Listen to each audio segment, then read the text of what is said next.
লাইনের মধ্যে কোথায় এলেন, কবে এলেন, কিভাবে এলেন, কোন পরিস্থিতিতে এলেন, যখন নিতাই চাঁদ এসেছিলেন কি পরিস্থিতি ছিল সবটুকু বর্ণনা করা।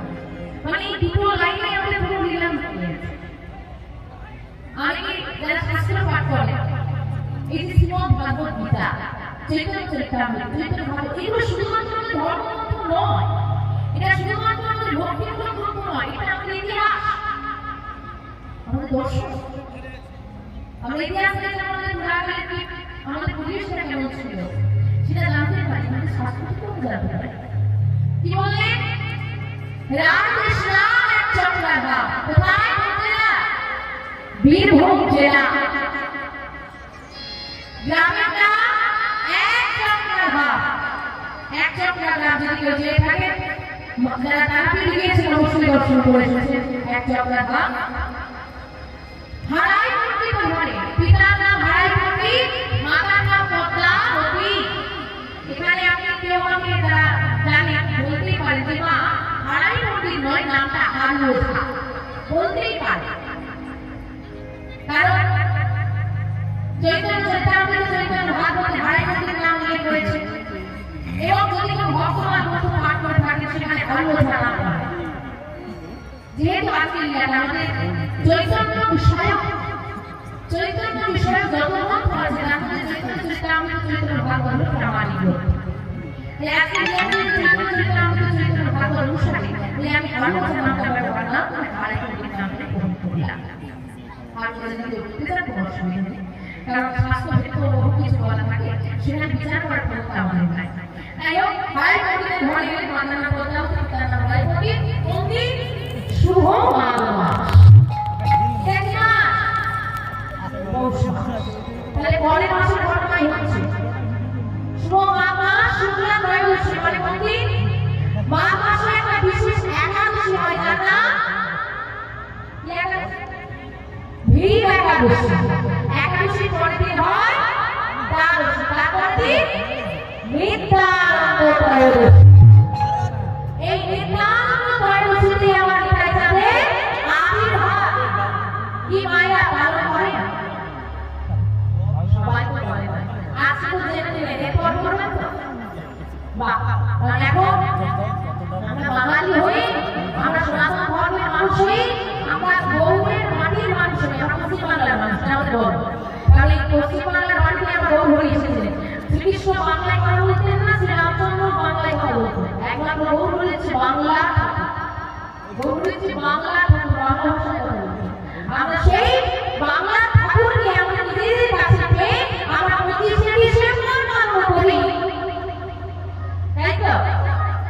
বাড়িতে বাড়িতে এই গানা করা চলছে, আমরা 25শে ডিসেম্বর পালন করি। আমরা সনাতন ধর্মের মানুষ হয়ে যারা যে সমস্ত মায়েরা বা যে সমস্ত বাবারা 25শে ডিসেম্বর যীশু খ্রিস্টের জন্মদিন, আমরা সনাতন ধর্মের খ্রিস্টান ধর্মের যীশু খ্রিস্টের জন্মদিনে যে সমস্ত মায়েরা বাবারা এগিয়ে নিয়েছে, বাচ্চাদের হাতে তুলে নিয়ে বলে এটা খা কৃষ্ণের জন্ম, সেই সমস্ত মায়েরা কি ওই দোল পূর্ণিমার দিন একটু প্রসাদ নিয়ে এসে সন্তানের হাতে ধরিয়ে বলে আজকে আমার মহাপ্রভুর আবির্ভাব থেকে একটু প্রসাদ তাহলে আপনি যদি না শেখান, আপনি যদি ধর্মের থেকে দূরে থাকেন, আপনার ছেলেকে ভাবিয়ে করবেন কিভাবে?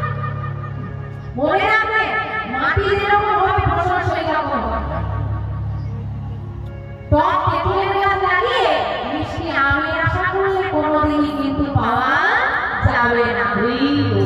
তাই মায়েদেরকে বলছি, যারা একাদশী পালন করেন, বছরে 25টা একাদশী, অনেকে 25টাই পালন করেন, না হলে অনেকে আছেন বিশেষ 4টে একাদশী পালন করেন, ভীম পার্শ্ব সয়োধ্যা।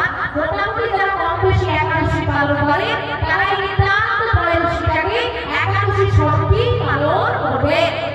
যারা একাদশী পালন করেন না, মানে অনেকেই আছে একাদশী পালন করেন না, তাহলে চরম ধরে আমি বলে যাই, চরম ধরে বলে যাচ্ছি, দুটো বোন মনে করেন, সন্তান মনে করেন, যাই মনে করেন, আমাদের চরম ধরে আমার নিবেদন হইল অন্তত এই দিনটা নিরামিষ আহার সেবা করবে। অন্তত সনাতন ধর্মের মানুষ যদি এটুকু করতে না পারো, নিজেকে সনাতন ধর্মের মানুষ দাবি রাখা যায় না। তাই বাবা দিন অতিবাহিত হচ্ছে, আর যেই না 10 মাস পূর্ণ হলো, কি হলো? আজ শুভ দিনে জনগণ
হয়েছে ঘরে ঘরে আনন্দ বহুদিন পর পদ্মাবতী মায়ের ঘরে সন্তান এসেছে দলে দলে সবাই দেখতে আসছে আসুন আজকে এমন সুন্দর ভক্তি হরিবাসের আয়োজন আজকে আমাদেরও একটা আনন্দের দিন তো এই নিতাইচাঁদের আবির্ভাবে নিতাইচাঁদের চরণে আমরা নিবেদন রাখবো কালীবাবুর এভাবেই সঙ্গে অক্লান্ত পরিশ্রম এবং আকুল প্রচেষ্টার ফলস্বরূপ আজকে ভক্তি হরিবাসন বা বৃন্দাবন সেইখানে আমরা একটা ভক্তমণ্ডলী বসে নাম আস্বাদন করছি কমিটির প্রত্যেকটি সদস্যবৃন্দের চরণে আমার কোটি কোটি দণ্ডবত প্রণাম এবং কৃতজ্ঞতা এত সুন্দর বৃন্দাবনে আমার মতো অধুনাকে নিয়ে এসে দান করানোর জন্য এবং আপনাদের চরণে আমাদের নিবেদন আপনারা আশীর্বাদ করুন আপনারা সাহায্যের হাত বাড়িয়ে দিন সবার সাহায্য নিয়ে এমন সুন্দর অনুষ্ঠান তাই আপনারা সাহায্যের হাত বাড়িয়ে দিন ওনাদেরকে আশীর্বাদ করুন।